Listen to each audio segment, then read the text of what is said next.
Okay, for number 16, which is on the reassessment, it says find the height. Okay, we're trying to find the height of the triangle below in which the area is 90 feet square. Okay, so our formula for area of a triangle is 1/2 base times height. That was on the formula chart. Okay, we're trying to find the height. I'm just going to plug in what I know it's given. What they give me is the area, that 90 feet. That represents your A.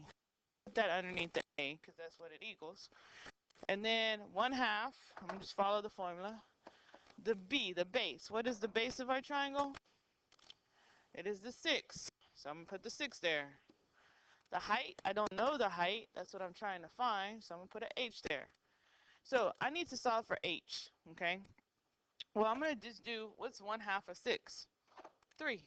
So I'm left with 3H. 90. 90 equals H. Now, to solve for H, you could work backwards. You can plug in, guess, whatever. But just divide by 3. And we get 30 equals H. Okay, so on this one, they want you to find the area of the kite below. Now, on your formula chart, it says rhombus. And you need to know that the formula for the rhombus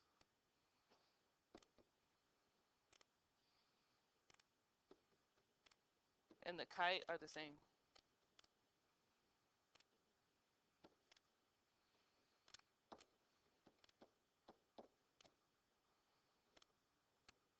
So, because the formula says 1/2 diagonal, D1, basically I have D1 times D2.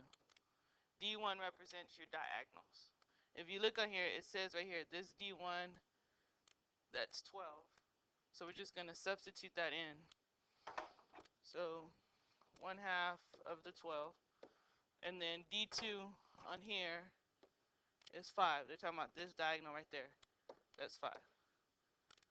So you can, it doesn't matter, like if you take half the 12 and then multiply, or you want to multiply and then divide, it's going to give you the same answer.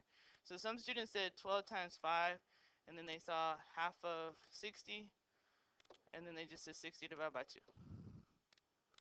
And then that was our area, 30 kilometers squared. And then number 16, well, not 16, but the last one. So on 16, again, you find the area of a regular octagon. Your formula for a regular octagon on the formula chart is 1/2 AP. A is your apothem. That's your distance from the center to the side. And they tell us right here, A equals 18.1. P is the perimeter. It's your distance around. So to get my P, I have 8 sides, and they're all 15. So I'm going to have to do 8 times 15.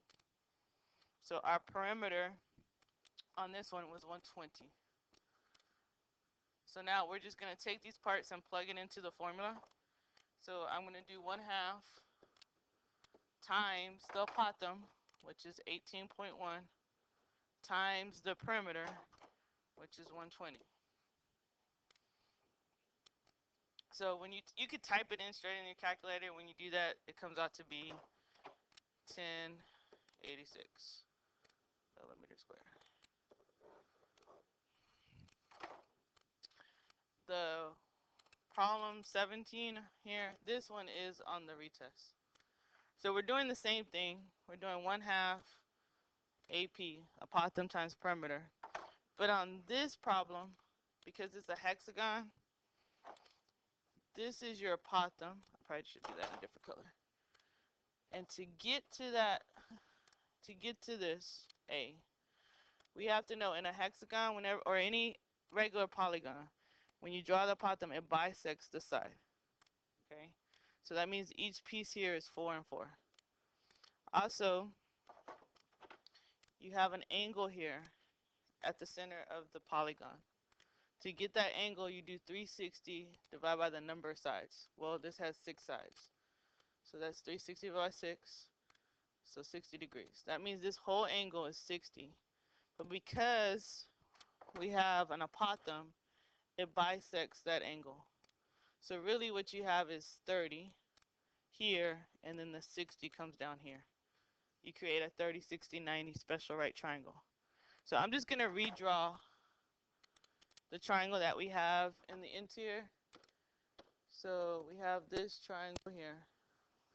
I'm going to redraw it. So basically, I'm going to put it right underneath here. Whenever you have a 30, 60, 90 triangle, hypotenuse, short leg, long leg. You have to remember that your short leg is whatever the hypotenuse is divided by 2. And your long leg is whatever the short leg is times radical 3.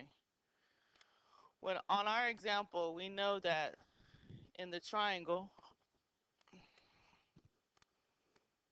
this is 4 and our hypotenuse is 8. So that makes sense because 4 is half 8. To get to my long leg, which is my apothem, I have to take that short leg, which is 4, times it by radical 3. So your apothem really just comes out to be 4 radical 3. My perimeter is just taking the number of sides, multiplying by the side. This is your side. We have 6 sides, so we're going to do 6 times 8, so that's 48. Now I'm plugging in the parts into the formula.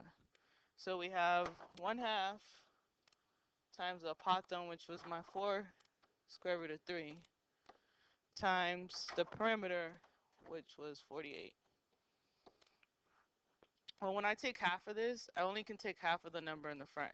So that becomes 2 root 3 times 48. And when I multiply, I can only multiply what's outside together. It has to be inside a radical to get multiplied. So I'm saying 2 times 48, which is 96, and then root 3. So your answer was B. So that takes care of that.